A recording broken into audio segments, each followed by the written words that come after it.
If you're thinking of designing your own book, you need to learn a little bit about page layout. And one of the things you'll notice that in many novels, for example, we've got a block of text here. We've got a straight margin down here, a straight margin on both sides. Well, obviously, the left-hand side of a page, you expect to have a straight margin.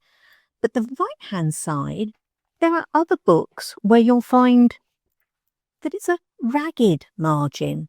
It isn't justified.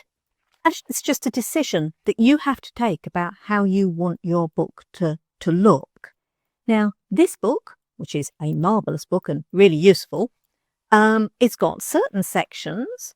It's got these sections, which are little listings, and note that those are ragged-edged pages, ragged-edged columns, and then it's got articles, and the articles are right justified, so that they line right up to the edge of the margin there.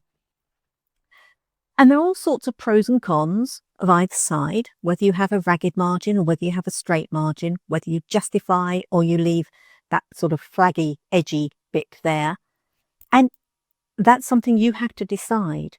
But you need to be aware of some of the pros and cons, that if you do right justify everything, you're going to end up with extra spaces in that line where it's being pushed along, or some things are going to be slightly tightened up.